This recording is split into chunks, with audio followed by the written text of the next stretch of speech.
Mudavadi measured himself. Wetangula measured himself. Kalonzo was there measuring himself.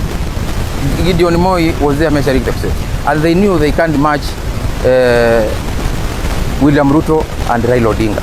So what they do, they decided to form coalitions. Luckily for Mudavadi and Wetangula formed a coalition with the winning team. They are today in government. Mudavadi is third in the executive.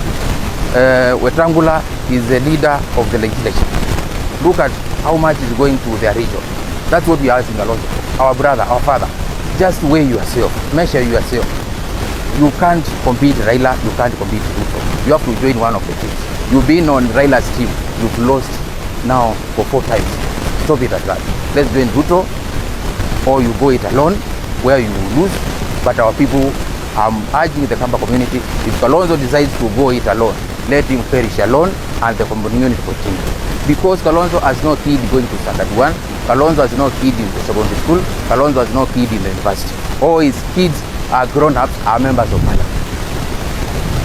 What I would urge the Kamba community is, if we follow Kalonzo alone, we may vote as a block, but he will lose.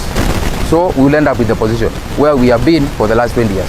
When we follow, let's say Kalonzo becomes the running mate for Raila, Raila will lose to Ruto. We will also end up in the opposition where we have been for the last 20 years. So the best way to go is what we are trying to persuade our people to do. Let's join the government. An example was set, a precedence has been set by the people of Mount Kenya. Uhuru Kenyatta was the president and he invested government machinery. He invested all his energy to woo the Mount Kenya community to vote for Raila. But they all refused and voted 85% to William Ruto. And that's why they are today in government. So it's time we pulled back from Kalonzo. Let him walk alone. He wants to walk alone. Or he comes back to us. It's time the Kamba community pulled out of Kalonzo, joins William Ruto, work with Ruto. We have able leaders who Ruto is listening. If Kalonzo wants to lead us to Ruto's side, we are okay with that. He can come, do a coalition, so that our community can be in power. But as long as he insists on going it alone, as long as he insists on backing Raila Odinga, for heaven's sake, we are coming for him and he will lose it badly.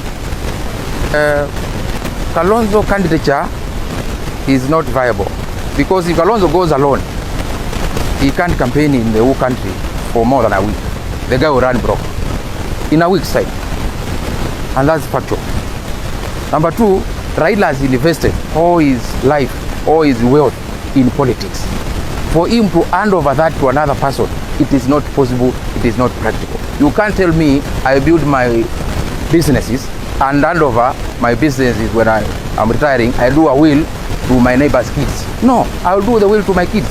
So there's no way Odinga Raila can build an empire, a political empire, and hand it over to Kalonzo.